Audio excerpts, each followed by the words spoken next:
Hello दोस्तों, welcome to my channel trading training. आज हम अपना दूसरा चैप्टर शुरू करने जा रहे हैं जिसका नाम है व्हाट इज़ एक्सपेंस। हमने इनकम तो सीख लिया है, इनकम कहाँ से पैसा आता है। आज हम सीखेंगे हमें कहाँ कहाँ पैसा देना पड़ता है। आज हम सीखेंगे एक्सपेंस। एक्सपेंस माने खर्चा। खर्चा मेनली हमारे हाथ से जो भी पैसा, पहले हमने इनकम सीखा था जिसमें पैसा आता था, हम कहीं से भी पैसा लाए, वो होता है अर्निंग। अर्निंग मतलब इनकम। और हमें जहाँ भी किस चीज़ के एक्सचेंज में, किसी सर्विस के एक्सचेंज में जो देना पड़ता है वो होता है एक्सपेंस। एक्सपेंस के अलग अलग टाइप है, हाउसिंग, ट्रांसपोर्ट, फूड। हम आगे देखेंगे क्या क्या खर्चे। पहला खर्चा है हाउसिंग का। रोटी कपड़ा और मकान सबको पता है, सबको चाहिए, इसीलिए पहला खर्चा है हाउसिंग का।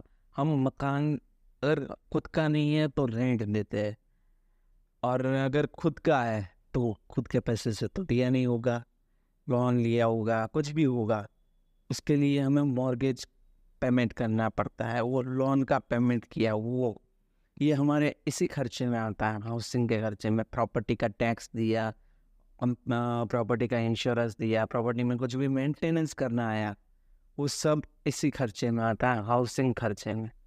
हाउसिंग खर्चे में इलेक्ट्रिसिटी बिल, लाया वाटर बिल, वो भी इंक्लूड किया जाता है, गैस का बिल। उसके बाद आता है सेकंड खर्चा हमारा ट्रांसपोर्टेशन का है। घर तो ले लिया, घर पे ही थोड़ी बैठे रहेंगे, कहीं ना कहीं जाएंगे, घूमने जाएंगे, जॉब पे जाएंगे, बिजनेस पे जाएंगे, तो ट्रांसपोर्टेशन में कुछ खर्चा लगेगा। अपने पास गाड़ी होगी तो उसका फ्यूल लगेगा, इंश्योरेंस लगेगा, मेंटेनेंस लगेगा, रजिस्ट्रेशन का चार्ज देना पड़ेगा।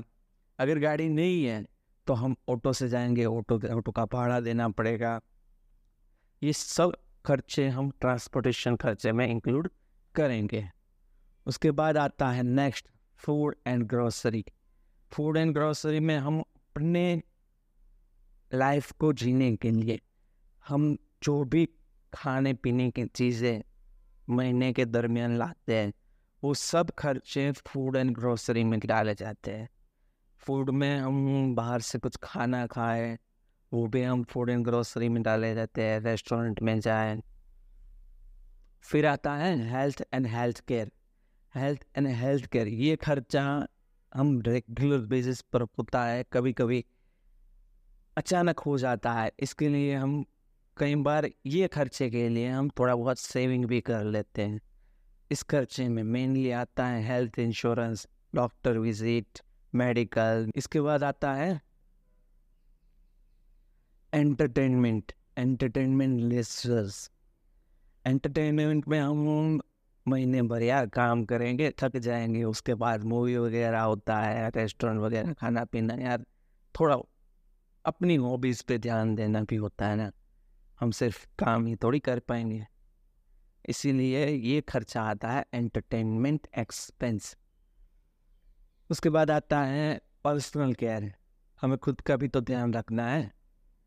पर्सनल केयर हेयर का है, टेलर का है, सैलून विजिट का है, ब्यूटी पार्लर का है, लेडीज़ का। हमें भी यार बाल कटवाने के लिए जाना ही पड़ता है ना। मंथली होता है, 2 महीने होता है, 15 दिन में भी जाते हैं, उसमें क्या है, पर्सनल केयर है ना, अपनी खुद की केयर। इसमें हम जिम का खर्चा भी ऐड करेंगे, वो भी अपनी खुद की केयर के लिए किया गया है। उसके बाद आता है कम्युनिकेशन एक्सपेंस। ये आज आज के ज़माने का हमें थोड़ा थोड़ा लगता है, लेकिन अगर टोटल मिलाओ ना तो ये खर्चा बहुत बड़ा हो जाता है। कम्युनिकेशन एक्सपेंस मेनली अपने मोबाइल का बिल है, इंटरनेट का खर्चा है, ये सब इसमें आएंगे। टेलीविज़न का खर्चा है, टेलीविज़न में भी रिचार्ज तो करवाना पड़ेगा, उसका खर्चा भी कम्युनिकेशन खर्चे में आता है। उसके बाद अपने बच्चों के एजुकेशन का खर्चा। एजुकेशन का खर्चा आजकल बहुत महंगा हो चुका है, क्योंकि हम अपने बच्चों को पब्लिक स्कूल की बजाय प्राइवेट स्कूल में भेजना चाहते हैं। प्राइवेट स्कूल में हमें खर्चा लगता है, एजुकेशन स्कूल का खर्चा तो लगता ही है, साथ में ट्यूशन फीस, हम अपने बच्चों को ट्यूशन में भेजते हैं, उसकी फ़ी लगती है, स्कूल फीस लगती है, टेक्स्ट बुक की खर्चा एक्सपेंस लगता है। एजुकेशन के लिए कुछ अलग मटेरियल भी लाना पड़ता है, अभी वो प्रोजेक्ट वगैरह के लिए मटेरियल लाते हैं, ये सब इंक्लूड किया जाता है एजुकेशन एक्सपेंस में। उसके बाद डेप्ट, अगर हमने कोई छोटा मोटा लोन लिया है, क्रेडिट कार्ड है, किसी के पास से उधार लिया हुआ है, तो वो सब पेमेंट हम इसी में काउंट करेंगे, डेप्ट पेमेंट में। उसके बाद लास्ट में आता है मिसलेनियस एक्सपेंस, जो हमने माइंड में नहीं किए हुए हैं, हमने सोचा नहीं था, वो एक्सपेंस आ जाते हैं। कभी कभी किसी को गिफ्ट देना, किसी का बर्थडे आ जाता है तो वो गिफ्ट वाला खर्चा आ जाता है। कहीं पर चैरिटी, हम कहीं घूमने गए और चैरिटी करा है, वो खर्चा आ जाता है। क्लोथिंग का खर्चा नॉर्मली ये मिसलेनियस में नहीं गिना जाता है, तो हमारी पर्सनल केयर में ही गिना जाएगा। होम डेकोर में हम कभी घर के सजावट के लिए कुछ छोटी मोटी चीज़ लेके आते हैं, ये रेगुलर नहीं होता है, कभी कभी आ जाता है। ये सब खर्चे मिसलेनियस एक्सपेंस में आते हैं। उसके बाद लास्ट में अपना नोट तो होता ही है, अपने फाइनेंशियल खर्चों को कंट्रोल करना चाहिए। अगर इस लाइफ में आगे बढ़ना है तो ये खर्चों को कंट्रोल करना चाहिए। ये खर्चे अगर हम कंट्रोल करेंगे तो हमारे फाइनेंशियल गोल, हमारा बजट, ये सब मेंटेन रहेंगे। इसलिए इनको कंट्रोल करना चाहिए, और ये अगर कंट्रोल हो गए तो हमारा सेविंग भी बढ़ेगा। अगले चैप्टर में हम सीखने वाले हैं सेविंग, एक्सपेंस को कम करके सेविंग को बढ़ाना कैसे है वो हमसे। Thank you for watching, keep subscribing.